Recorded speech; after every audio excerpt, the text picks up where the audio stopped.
Vem com a gente! Está começando mais um episódio do Agro e Prosa Podcast. O meu convidado de hoje é Pedro Leonardo Rezende, que é secretário de Agricultura, Pecuária e Abastecimento de Goiás. E o tema da nossa entrevista será a relevância do PAA Goiás 2023 para a agricultura familiar. Pedro, seja bem-vindo. Prazer ter você aqui.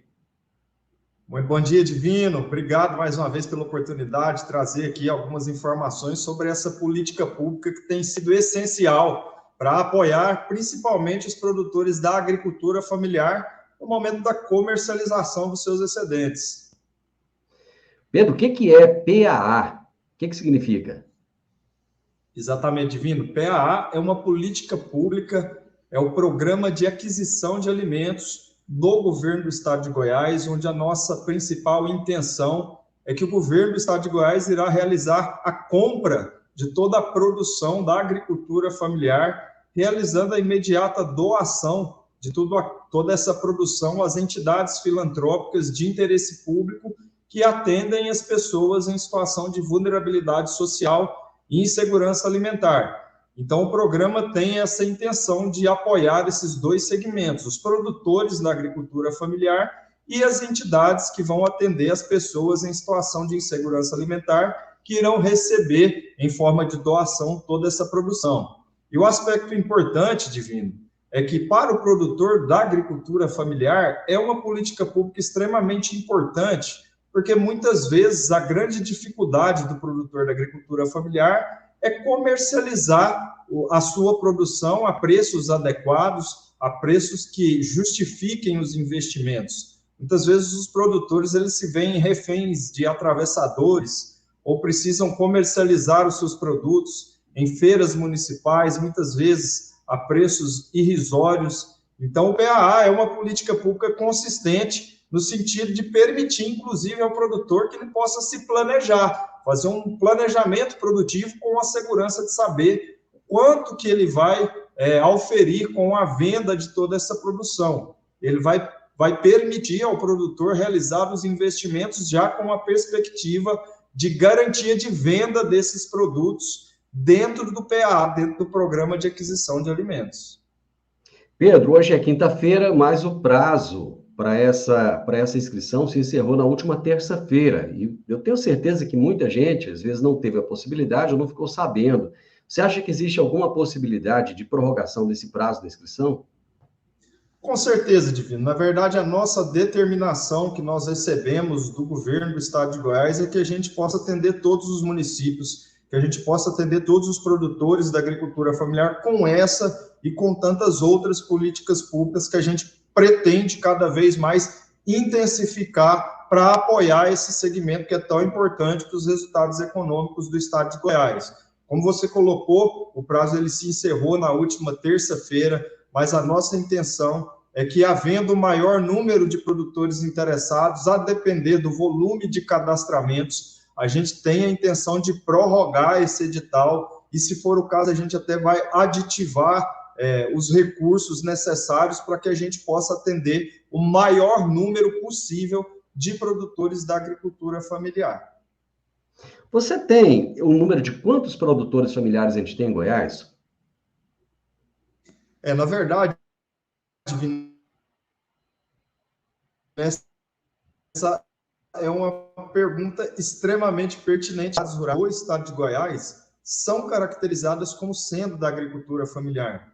Segundo os últimos dados do IBGE, o estado de Goiás tem aproximadamente 152 mil propriedades rurais, dentre as quais aproximadamente 90 mil, ou seja, 63%, são caracterizadas como sendo propriedades da agricultura familiar.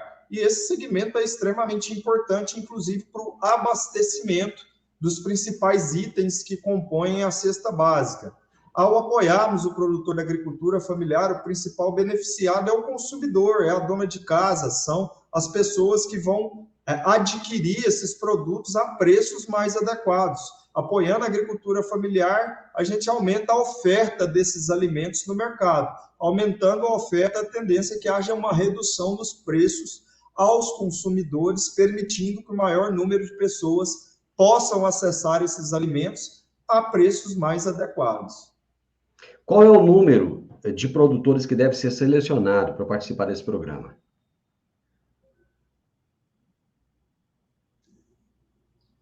Na verdade, a gente está trabalhando nessa segunda etapa do PAA, com um orçamento previsto de 12 milhões de reais. Existe a possibilidade de aditivação desse recurso mediante o volume de cadastros que serão realizados. É interessante a gente colocar também que nessa segunda etapa a gente triplicou o orçamento. Na primeira etapa a gente trabalhou com 4 milhões de reais e diante dos resultados extremamente positivos que a gente alcançou nessa primeira etapa, a gente conseguiu triplicar o volume de recursos para essa execução com mais de 12 milhões de reais.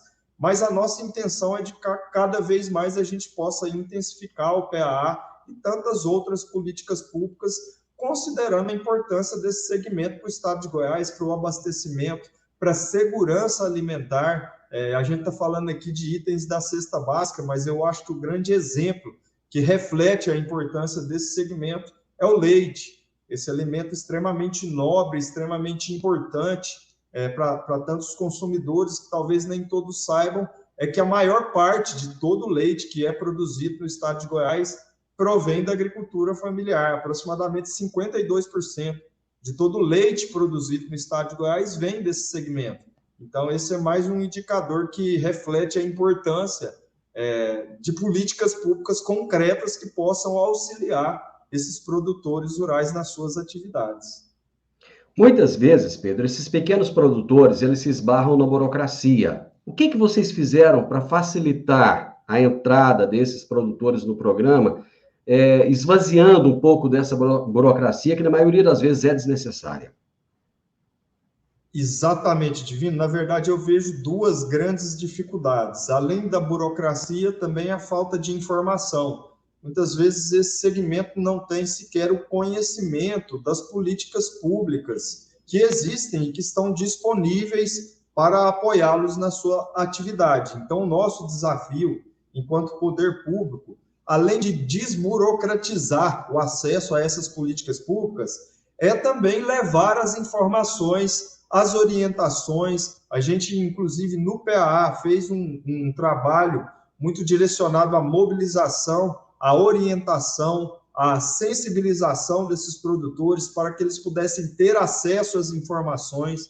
Além disso, a gente teve o cuidado de publicar um edital com os mínimos pré-requisitos possíveis, que são exigências das legislações, justamente para diminuir a burocracia. A gente incluiu nesse edital, só para exemplificar a desburocratização, apenas 2 pré-requisitos principais. O principal é que seja da agricultura familiar, e aí o produtor precisa ter um documento que comprova que ele é da agricultura familiar, nesse caso é a CAF, e também que o produtor tenha inscrição estadual, porque por se tratar de uma compra governamental, é necessário a emissão de nota fiscal. E aí, para se emitir a nota fiscal, é necessário que o produtor tenha inscrição estadual. Então, existe, além disso, todo um trabalho de capacitação dos técnicos, os técnicos da Emater, os extensionistas que estão presentes nos municípios, eles foram capacitados para levar todas as orientações necessárias, as informações, realizando justamente esse trabalho de facilitação de acesso a essa política pública tão importante. E aproveitando aqui a sua audiência, Divino, seja nesse edital ou nos próximos que virão, é importante que os produtores eles sempre estejam atentos às políticas públicas que o governo do estado de Goiás tem disponibilizado e que estão à disposição do segmento para auxiliá-los, tanto na comercialização, na capacitação, na assistência técnica. A gente convida todos os produtores a conhecerem as unidades locais da Emater que estão presentes nos municípios, as nossas redes sociais que têm todas as informações sobre as políticas públicas. Estamos disponíveis também nos telefones, em todas as nossas mídias oficiais, para levar as informações sobre o trabalho da Secretaria da Agricultura, juntamente com as jurisdicionadas que têm como missão principal apoiar os produtores rurais. Bom, esses produtores serão selecionados. Se eles fizeram a inscrição, pode ser que haja uma prorrogação. Se houver a prorrogação, mais produtores irão se inscrever. Depois vocês vão ou fazer uma seleção, ou colocar todos os produtores no programa. Como é que esses produtores serão remunerados? E existe um limite de pagamento por proposta? Exatamente, Divino. Na verdade, existe o volume máximo que cada produtor, cada CPF pode comercializar, que é de R$ 15.000. Lembrando que nessa segunda etapa a gente também conseguiu aumentar de maneira significativa esses recursos. Na primeira etapa, cada produtor podia comercializar R$ 6.000. Nessa etapa, cada produtor poderá comercializar dentro do PA até R$ 15.000. Outra informação importante, Divina, é que existe todo um cardápio de possibilidades de produtos que podem ser comercializados. Existem mais de 160 produtos que podem ser comercializados. Citando alguns exemplos aqui: mandioca, abóbora, hortifruti, vários produtos, açúcar mascavo, produtos processados, desde que tenham o selo de inspeção. E é importante também que o produtor ele esteja atento aos preços. Os preços desses produtos, Divino, são os preços indexados pela tabela oficial da Conab. Então, não é um preço vinculado a uma dinâmica de mercado, mas sim vinculado à precificação oficial da Conab. É importante também que o produtor, ao se cadastrar, ele esteja atento a essa precificação da Conab para saber quais os produtos que têm uma melhor remuneração, que têm um melhor preço, uma melhor precificação na tabela oficial da Conab em relação ao preço que é geralmente praticado no mercado. Mas a gente acredita que a maioria dos produtos que são indexados nessa tabela oficial da Conab apresentam preços significativamente melhores do que os preços que são comumente praticados no mercado. Lembrando que esse público-alvo que a gente pretende atingir talvez tenha como um grande canal de comercialização as feiras municipais. Muitas vezes o produtor ele precisa se deslocar, acordar de madrugada para ir para essa feira, fica o dia inteiro na feira ali, muitas vezes não consegue comercializar toda a produção na feira, tem que voltar com o produto para casa. E nesse sentido, o PA tem mais essa perspectiva positiva, de forma que o produtor tenha garantia de que tudo que ele incluiu nessa proposta de venda será comercializado dentro do PA. Então, o produtor ele vem, entrega toda essa produção que foi pactuada no momento da proposta e retorna para a propriedade para cuidar de outros afazeres, de outras atividades, sem que haja necessidade de ficar o dia inteiro na feira ali e muitas vezes voltar com o produto para casa. É importante também a gente dizer, Divino, que são produtos extremamente perecíveis. Geralmente, os produtos da agricultura familiar, ao serem colhidos, eles precisam imediatamente ser entregues, serem comercializados. E aí o produtor que tem um único canal, a feira municipal, ele precisa vender de qualquer jeito para não perder a produção. E aí muitas vezes se vê obrigado a vender a preços irrisórios ou se vê nas mãos dos atravessadores. Então, o PA tem mais essa perspectiva positiva de previsibilidade de preço, garantia de entrega e garantia de compra. Pedro, muitas vezes uma das dificuldades desses pequenos produtores é a regularidade. Por exemplo, ele não consegue vender para um supermercado porque ele precisa de ter uma quantidade de produto que tem que ser entregue no dia a dia e ele não tem muitas vezes essa gestão. Existe um trabalho de ajuda no sentido de fazer com que ele entenda a importância não só da gestão do dinheiro, mas de ter essa regularidade de entrega. Vocês fazem esse trabalho também em conjunto aí com outros órgãos ou não? Você simplesmente compra o produto? Exatamente. Divino, e isso que você colocou reflete de maneira muito clara a importância da capacitação do produtor. É extremamente importante que o produtor, além do canal de comercialização, ele seja assistido por um técnico que vai levar as orientações sobre a gestão da propriedade, sobre as planilhas de precificação, sobre o planejamento produtivo, para que ele, de fato, tenha escala suficiente, tenha a qualidade que é exigida pelos mercados.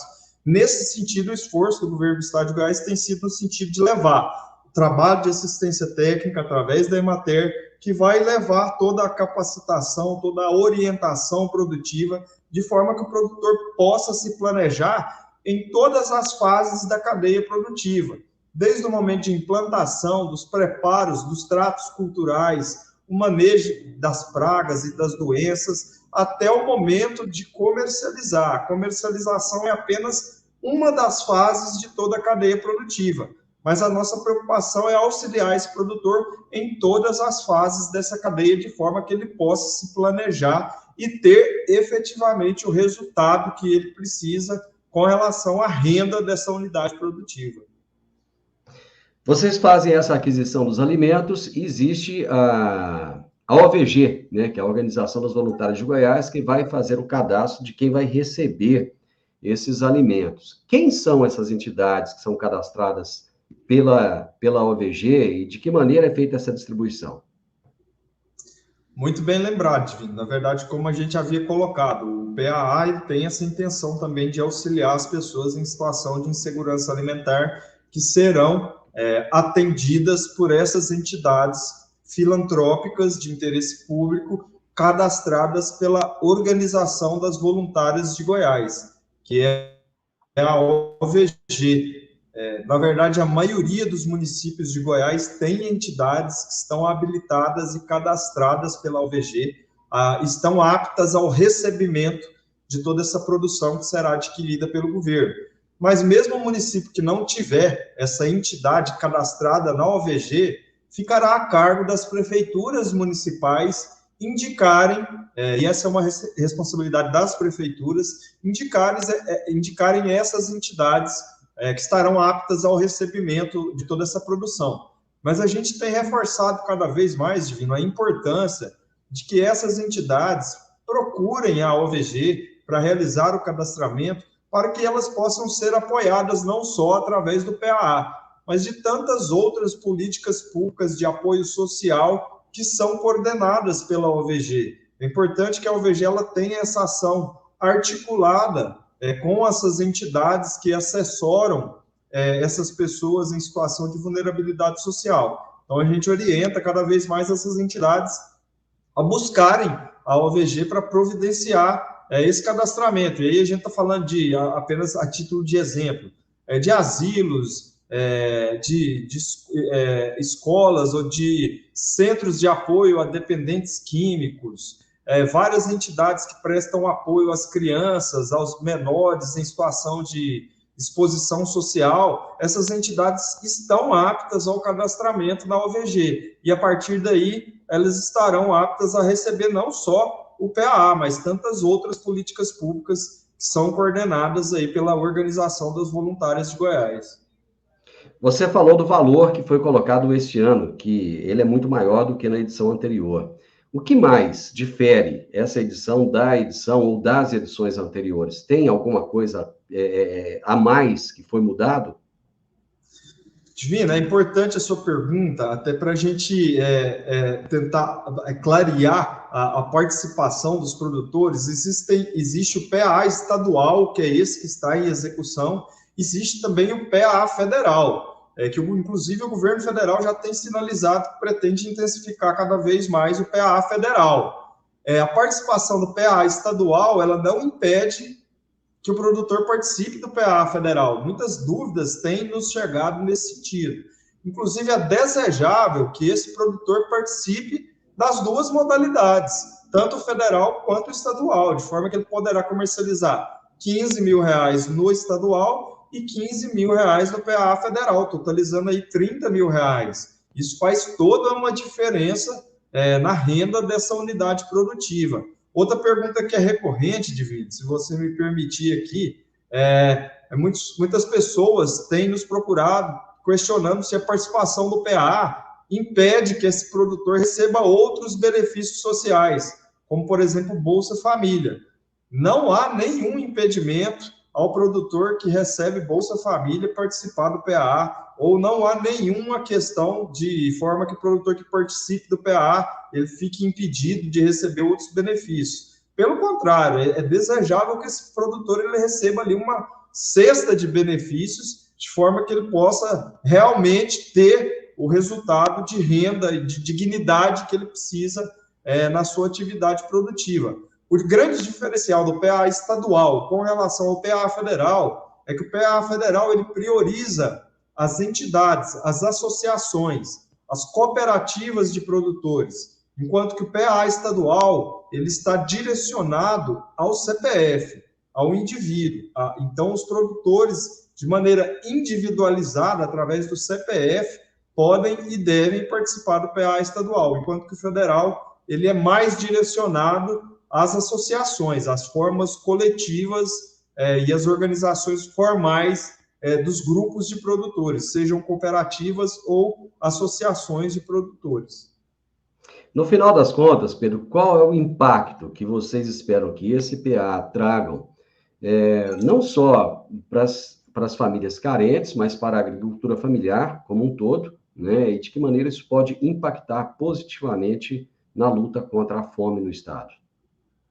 Exatamente, Vino. Nosso grande objetivo, enquanto Secretaria da Agricultura, enquanto governo do Estado de Goiás, é a promoção da inclusão produtiva da agricultura familiar. E a gente entende que o PA é uma política pública extremamente efetiva no processo de inclusão produtiva, no processo de desenvolvimento regionalizado. O que a gente muitas vezes vê que é propagado é que o quanto o agronegócio é importante para a economia do Estado de Goiás, o quanto o agronegócio é uma atividade extremamente pujante, extremamente desenvolvida, que traz uma série de oportunidades aos produtores rurais. O que a gente espera com o PAA é que os produtores da agricultura familiar sejam também incluídos em todo esse processo de oportunidades e de desenvolvimento que é proporcionado pelo agronegócio enquanto atividade econômica principal desse estado, que tem uma vocação produtiva extremamente fundamentada na atividade agrícola. O que a gente espera é levar oportunidades também aos produtores da agricultura familiar, de forma que eles também possam se beneficiar desse cenário extremamente positivo que é proporcionado pelo agronegócio. Ô Pedro, eu preciso aproveitar você aqui no podcast, no programa.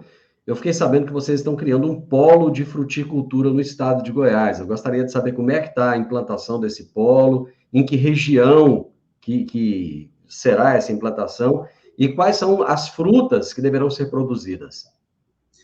Exatamente, Divino. Esse projeto, ele cada vez mais tem se tornado um projeto prioritário dentro do programa de governo, diante da missão que a gente tem de promover o desenvolvimento regionalizado do estado de Goiás. O estado tem essa característica muito heterogênea de desenvolvimento, enquanto existem municípios extremamente ricos, ainda existem municípios que não apresentam os mesmos indicadores de desenvolvimento. Diante disso, a gente identificou a importância de levar ações de desenvolvimento para a região nordeste do estado de Goiás. Com esse objetivo e identificando o potencial produtivo dessa região, a gente elaborou esse projeto e já estamos em fase de implantação, que é o polo de fruticultura que será implantado na região nordeste, na região denominada Vão do Paraná.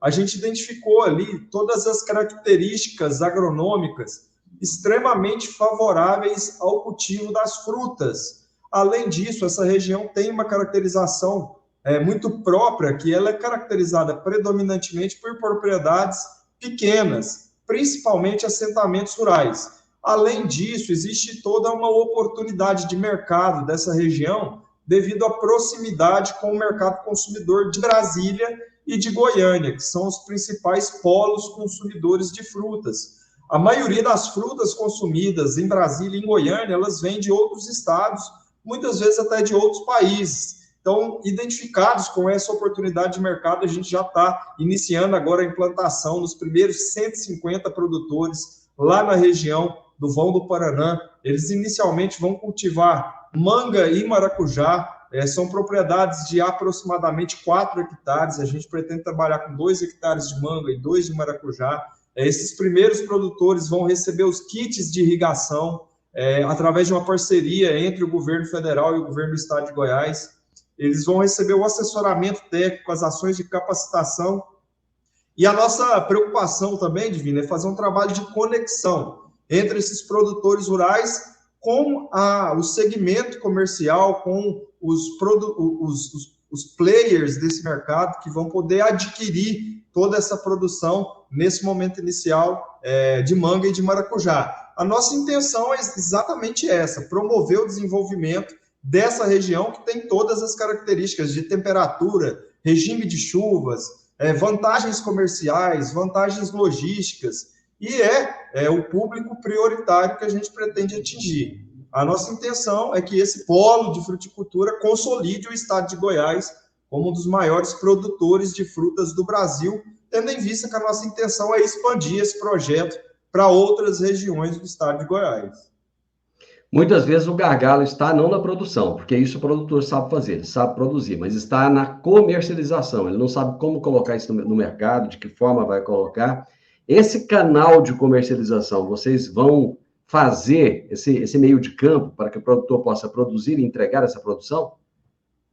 Exatamente, Divino. Na verdade, a nossa missão, a principal atribuição é fazer esse trabalho de conexão entre os produtores rurais e os agentes comerciais. A nossa preocupação, Divino, é também instruir esse produtor através dos processos, dos métodos de assistência técnica, para que ele possa produzir um produto que atenda às exigências desses principais mercados consumidores. E aí, se a gente for falar de mercado internacional, existe uma série de exigências por padronização, por características sensoriais, por características de cor, características de embalagem, principalmente. Então, a nossa intenção é que a gente possa instruir esses produtores para que eles possam atender essas exigências desses mercados que, na maioria das vezes, vão remunerar melhor, vão comprar em maior quantidade. Então, a nossa intenção é preparar esses produtores para atender às exigências dos mercados mais exigentes e que vão remunerar melhor esse produtor. Pedro, parabéns! Isso demonstra que você realmente vem da terra, que você conhece a terra, você veio também da Emater, quer dizer, você tem esse feeling da importância da assistência técnica e está colocando em prática aí na secretaria. Parabéns, muito obrigado, viu? Obrigado, Divino, mais uma vez, agradeço aqui a oportunidade. Nos colocamos sempre à disposição, aqui na Secretaria da Agricultura, também nas jurisdicionadas, na Emater, na Agrodefesa, no SEASA, para estar elaborando e executando as políticas públicas que são fundamentais para o desenvolvimento do setor produtivo dos produtores rurais de Goiás. Muito obrigado. Abraço, meu amigo. Uma coisa muito importante de vocês perceberem é o seguinte: as portas das autoridades estarem sempre abertas a receber a imprensa, a receber as pessoas. O Pedro ele tem se demonstrado muito, mas muito disponível para trazer essas informações, não só para a imprensa, mas também a toda a população goiana. Parabéns a ele, parabéns pelo trabalho da secretaria. Eu conversei hoje com o Pedro Leonardo Rezende, que é secretário de Agricultura, Pecuária e Abastecimento do Estado de Goiás, e ele falou sobre a relevância do Programa de Aquisição de Alimentos, do PAA, do Estado de Goiás 2023 para a agricultura familiar. Deixe o seu like, o seu gostei, deixe um comentário, compartilhe com outras pessoas e se inscreva nesse canal. Um grande abraço para você e até a nossa próxima prosa. Tchau, tchau.